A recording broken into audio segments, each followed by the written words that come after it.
Bismillahirrahmanirrahim. Assalamualaikum warahmatullahi wabarakatuh.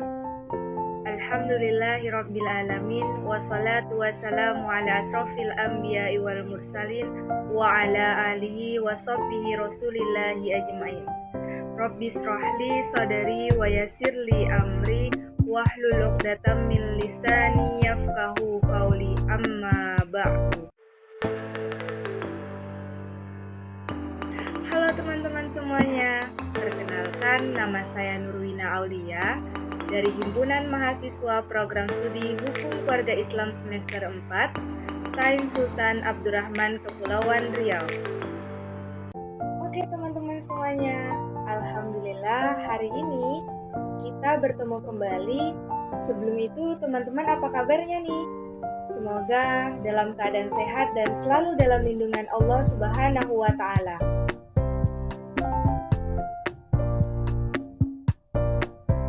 Ya teman-teman, hari ini saya akan membahas mengenai talak, yakni macam-macam talak pada mata kuliah Fikih Munakahat 2. Berikut ini penjelasannya untuk teman-teman semuanya.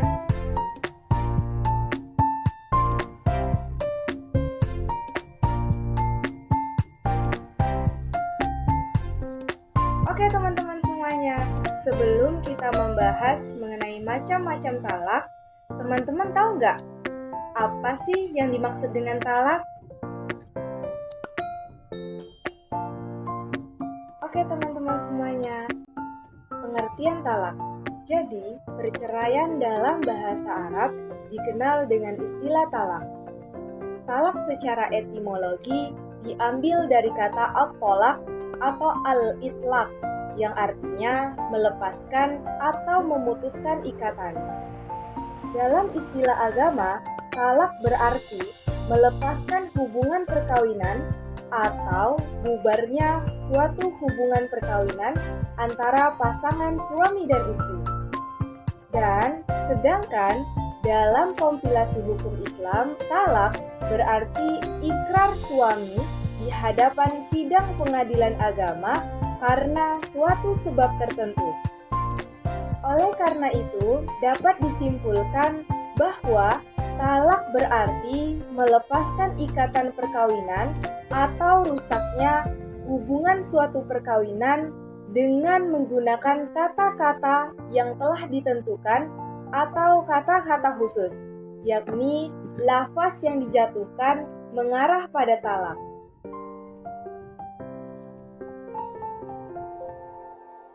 Oke teman-teman semuanya, setelah kita mengetahui apa yang dimaksud dengan talak, berikut ini dasar hukum talak atau perceraian. Menurut ulama Ibnu Abidin, bahwasannya ia berpendapat hukum talak adalah mubah atau diperbolehkan. Hal ini berdasarkan firman Allah Subhanahu wa Ta'ala dalam Quran Surah At-Talaq ayat 1.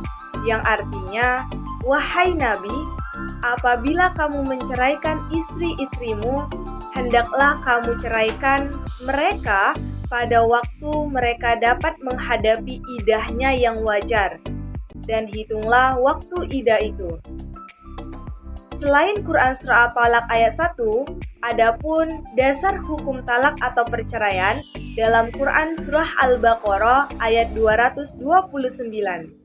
Dalam hadis Nabi Muhammad SAW yang artinya dari Ibnu Umar bahwa Rasulullah SAW bersabda, perbuatan halal yang sangat dibenci Allah Azza wa Jalla adalah talak. Sedangkan Wahbah Az-Zuhaili mengatakan talak termasuk perkara yang dibenci dan hal yang diperbolehkan dalam Islam. Tetapi hal itu harus dihindari kecuali sudah mencapai kondisi darurat atau ada sebabnya. Selain mubah atau diperbolehkan, hukum talak dapat menjadi wajib, sunnah, haram, dan makruh. Hukum talak yang pertama dapat menjadi wajib apabila terjadi perselisihan antara suami dan istri yang disebabkan oleh adanya perpecahan yang tidak mungkin lagi untuk melanjutkan pernikahan. Yang kedua, hukum talak dapat menjadi sunnah apabila dijatuhkannya talak kepada suami dengan ikhlas demi kebaikan istri dan untuk mencegah kemudaratan apabila istri tetap tinggal bersamanya. Yang ketiga, hukum talak dapat menjadi haram apabila yang pertama menceraikan istri dalam keadaan haid dan yang kedua menceraikan istri dalam keadaan suci setelah menggauli atau melakukan hubungan biologis.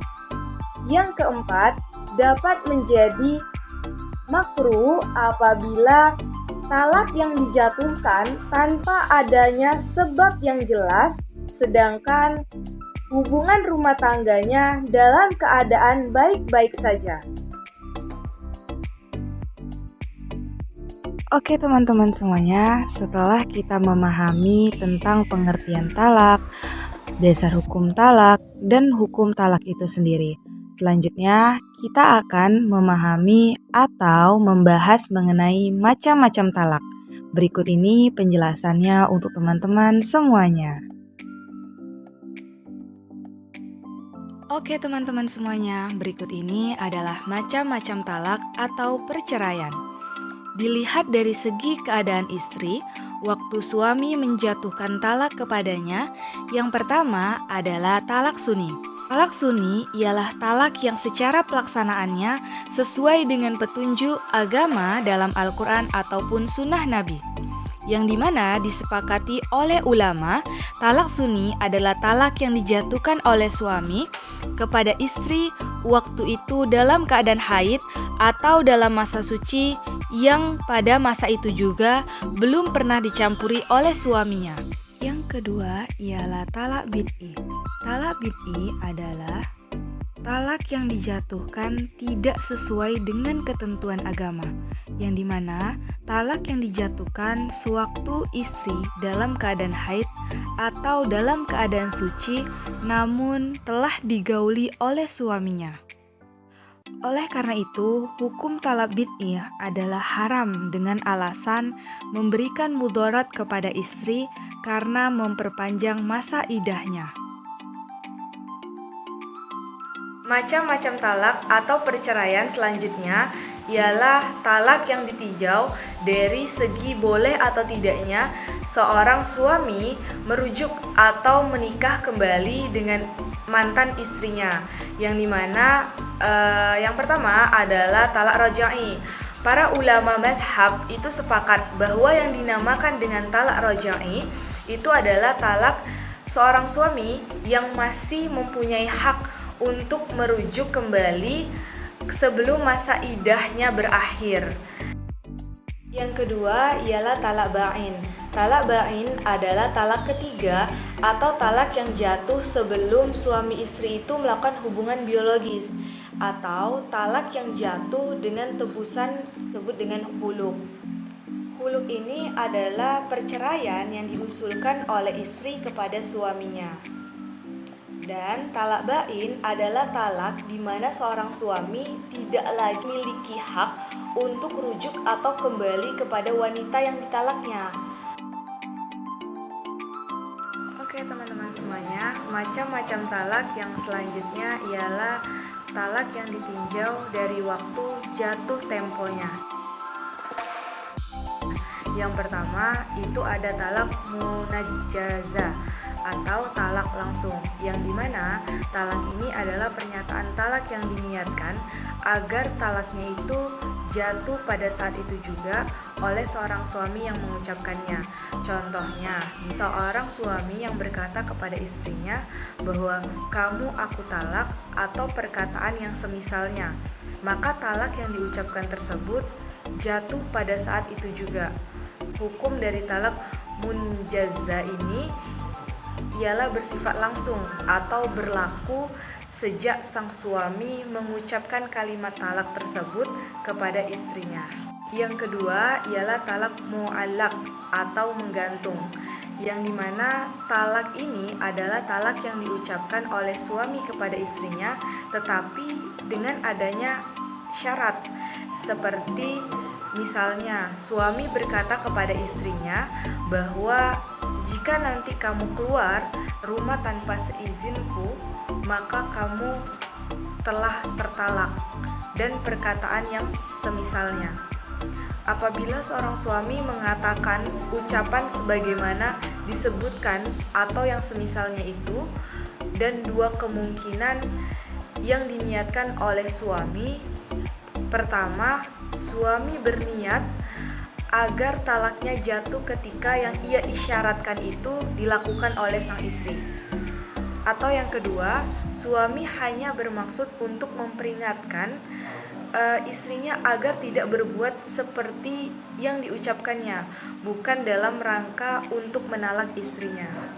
Talak yang ketiga ialah talak mudhaf atau dikaitkan waktu tertentu, di mana talak yang disandarkan tercapainya pada waktu yang akan datang. Seperti ungkapan seorang suami kepada istrinya, engkau tertalak pada esok hari, atau pada awal bulan Ramadan, atau pada awal tahun. Ungkapan engkau tertalak pada awal bulan Ramadan, misalnya, maka terhitung sejak terbenamnya matahari pada hari terakhir di bulan Sya'ban, talak si suami kepada istri jatuh, bukan sejak ia mengucapkannya, tetapi jatuh pada hari terakhir di bulan Sya'ban. Berbeda halnya jika talak disandarkan pada waktu yang telah lalu, seperti engkau tertalak kemarin, maka talak tersebut menjadi talak munjaza atau talak langsung, pernyataan talak yang diniatkan agar talaknya itu jatuh saat itu juga.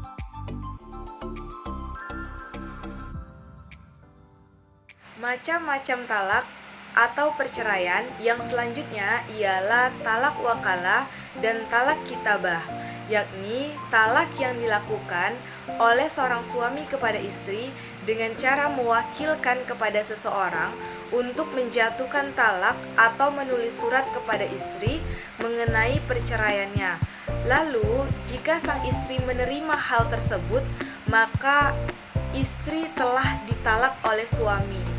Selanjutnya ialah talak yang dilihat dari ketegasan kalimatnya. Yang pertama adalah talak sarri. Talak sarri ini adalah talak yang sifatnya tegas, yang dimana talak yang kalimatnya itu dapat langsung dipahami ketika diucapkan dan tidak mengandung kemungkinan makna yang lain. Misalnya contohnya seperti kamu telah aku ceraikan atau kamu telah tertalak. Nah, jika seseorang suami mengatakan kalimat seperti yang telah disebutkan kepada istri, maka jatuhlah talak, dan hukumnya itu adalah sah dan dianggap jatuh talak satu. Bahkan menurut para ulama, walaupun ucapan tersebut hanya sebuah candaan, hanya sebuah tanpa niat, maka tetap talaknya itu jatuh. Sedangkan berbeda dengan talak kinayah, yaitu disebut dengan talak kiasan, yang dimana talak ini adalah talak yang kata-katanya itu mengandung beberapa kemungkinan atau bahasanya itu ambigu, yang dimana bisa bermakna talak atau selainnya. Misalnya, aku kembalikan atau kembalilah kepada keluargamu, atau yang semacam seperti kata-kata tersebut.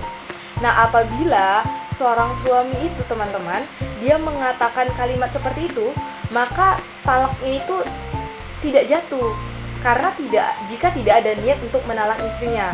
Tetapi jika dia mengatakan tersebut dengan niat untuk menalak istrinya, maka jatuhlah talaknya.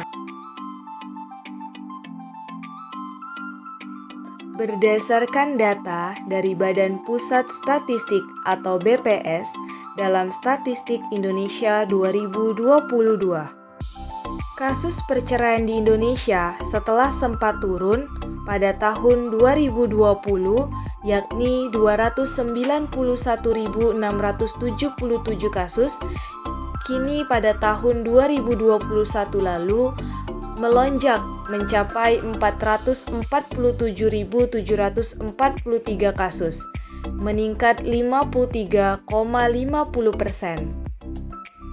Faktor atau penyebab perceraian tersebut yakni karena perselisihan dan pertengkaran, ekonomi, KDRT, poligami, dan lain sebagainya. Data Badan Pusat Statistik tersebut hanya mencakup perceraian untuk orang Islam saja. Oke teman-teman semuanya, setelah kita memahami pengertian dasar hukum talak itu sendiri, macam-macam, serta bagaimana kasus perceraian di Indonesia, sekarang apa sih hikmah dari talak itu sendiri? Hikmah talak yang pertama sebagai jalan keluar dari kesulitan dalam membina rumah tangga yang diakibatkan oleh ketidakharmonisan dari hubungan sepasang suami dan istri. Yang kedua, sebagai pembuka jalan untuk mencari pasangan yang baik dan lebih sesuai. Yang ketiga, sebagai pembelajaran bahwa kehidupan dalam berumah tangga diperlukannya persiapan yang matang agar terhindar dari yang namanya perceraian. Yang terakhir, hikmah talak ialah menyadarkan pasangan suami istri tentang akibat perceraian yang harus ditanggungnya.